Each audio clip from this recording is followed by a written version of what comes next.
That's some nice meat you got there. We have a look. Just saying, I'm impressed. I heard rumors, but I'm now in person. It's like, it's legit. This is beautiful. Well done. I heard rumors.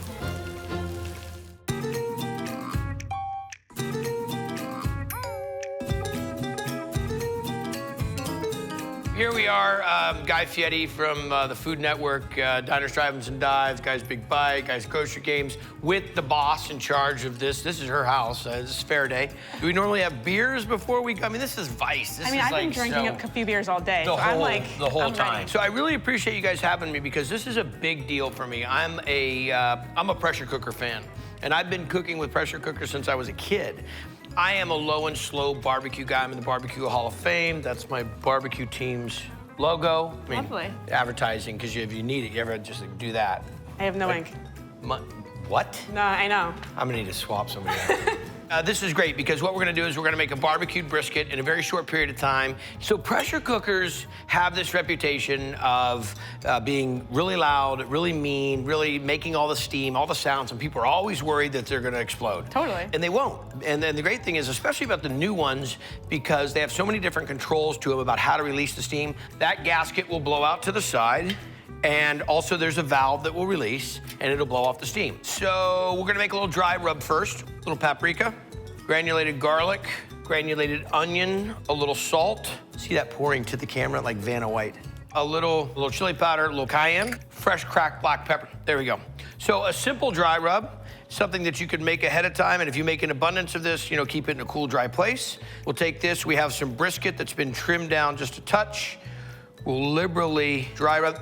Now, if we had the choice of letting this go for a day and sit there with this dry rub on it, we would do it. But we don't have that because the idea here is that we're trying to make this dish quick and fast, making sure it's all the way coated. We'll drop it right in, nice hot pan.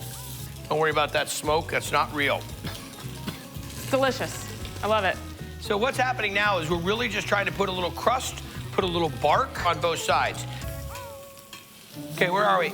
Perfect. Okay, so let's go ahead and pull those two out. It's kind of a little bit of a faux bark, but we're getting that texture, we're getting that color. Let's get into breaking this down.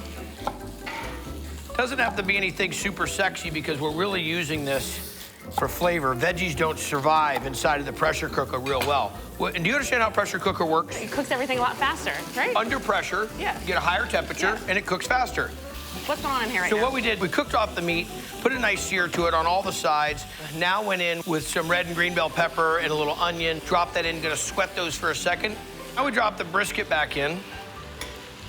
Let's go ahead and deglaze with some of the beer. So we'll let it cook off a little bit, and then we'll add a touch of the stock. We'll make the barbecue sauce. I always like to start mine off with a really good premium commercial barbecue. Oh, you guys have mine here. Wow, how odd. That's interesting. It's the only one we use. So a little barbecue sauce. Now, we don't have the opportunity to put any smoke on this, okay? And we're gonna use a little liquid smoke. And when I say a little, I mean a little. We'll just go with some straight up old ketchup, touch of some Worcestershire sauce, a little ACV for a little extra vinegar, and then we're gonna do just a touch of mustard and a little red chili flake. We're trying to infuse a lot of flavor really fast into this dish. And to do that, we're gonna have to fortify this a little bit more than we maybe would. May I? Please. Oh, the mustard and the vinegar, see how it pushes it? Yep. So think about the intensity of the flavor of that. A little of the barbecue sauce, we'll reserve a bit. Here we go, go ahead and lock her up. Lock it on one, push it to close it, and there. This should roll for about 30, 35 minutes. Nice. So we'll kind of wait until we hear the steam coming up. I already see it coming out a That'll little really bit. start to tell us that it's doing its magic. So we're building some good steam. So our time has expired. We've got enough whistle. Here's the great trick. Yes. Now, if you take it right now and you just kick this, it's gonna take you forever. Pick it up, put it in the sink, run cold water over it, and believe it or not, you'll see how fast that whole mess stops, okay? Screaming hot. How many seconds ago? Yikes. 30, okay? So there we go. We release it. There's all your flavor. Nice. I can tell just by looking at it, like if we just give it a little pinch, it'll start to come apart. But if we found that we weren't really happy with the tenderness of it, we're still at boiling right now. So it would take us nothing, literally no time at all. Let's just take that barbecue sauce, pour that over the top. You've got that beautiful wood stone oven in the back. I'm gonna just throw it in there, let that glaze up on top a little bit. Now we'll get into making the slaw. Is that kale from the garden? Yes, your garden. I was out there for a little tour. This is our roof. So how does our kale shape up to your kale? Well, it's good looking kale. It's not as big, but you've also been going through it, it looks like. The key is just not to take too much of it. I have a monster garden, 1/4 acre, and it's all raised beds.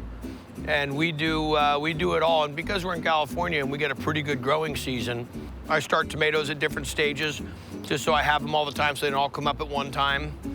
Because this kale is so baby and so tender, I'm not too worried about taking these center ribs out. Roll it up. So easy. And here's the thing I love about kale, is if you slice it that thin and give it that little ribbon, it just takes dressing or vinegar or marinade or whatever you do so incredibly well. Some yogurt. Fantastic. The more sour the yogurt, the better. A little bit of honey, a little mustard. Now that's the Dijon mustard, right? Yep, some chives. One of the most important things that we all miss in food, everybody misses in food, is the zest. This is where you're gonna get your really fantastic lemon flavor, and rotating it as we go and not going too far into the pith, because that'll really pith you off. There we go, okay? Juice is loose. Look at it go. I like it. The juice is, I've been outpunned. Can I put Yeah, go ahead, let's stuff in dump them here? all, let's dump them all in. Yeah, so some red cabbage, Okay. carrots in here. Absolutely. A little broccoli florets. The younger the broccoli, the better. And I love that you're using the broccoli stems. Oh. Everyone always throws those away, but I think that's the best part. So much flavor inside of it, and they've got great texture. Okay. We got dried cranberries Let's as hit well. it. We can have too much dressing. Remember, you got the salt in there and so forth. So we're gonna generate a little bit of our own liquid. So I don't think this is too much. Give that a little stir for me. I mean, if I really wanted to do this, I would, there you go, gonna shake it. Shake the dickens out of it is what they say, right? Who put the Dickens in here? Oh, I've had this go wrong before.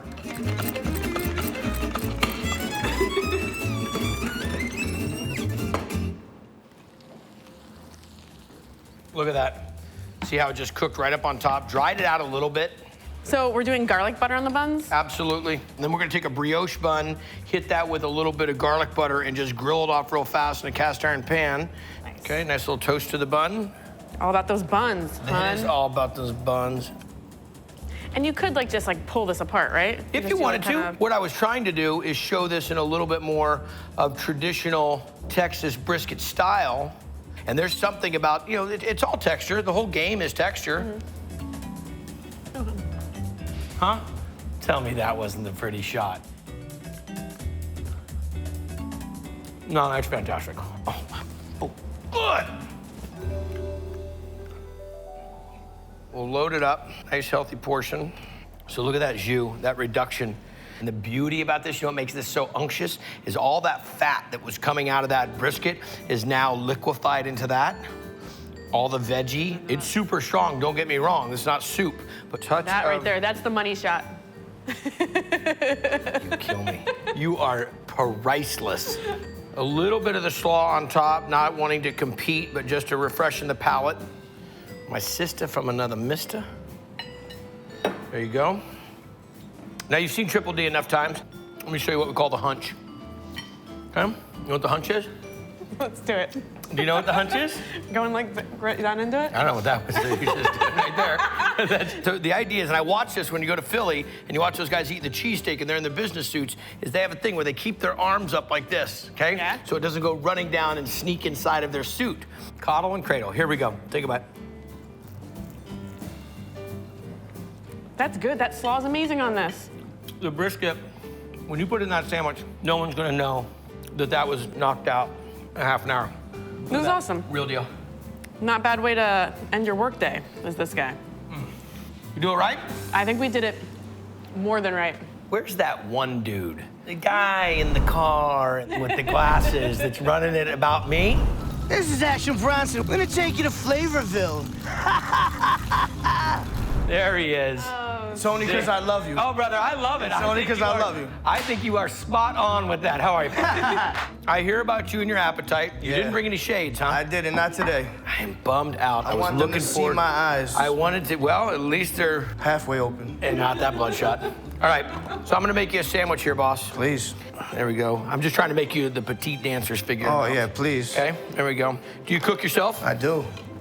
Then you know how to get it done? With the broccoli slaw, huh? Yep. With the broccoli slaw. The broccoli I slaw, love huh? I'm gonna roll those sleeves up and stuff. Gonna get after this. Do it. All right, I'm ready. There we go. Show me the hunch. You watched the show. I know at the time. hunch. Let's see this. Okay. See this? How you get in the proper position? You got it. It's locking the legs bent, hands underneath. arch in the back. Arch in the back. See, he's got this. This guy's It's like a pro. you're deadlifting. Deadlift. Out of bounds. Out of bounds, baby. Leave it down. Oh, man. That's a barbecue brisket done in a pressure cooker, 35, 40 minutes, with the slaw, with the toasted bun, the whole enchilada. Unbelievable. Make that. Could make this every day of the week.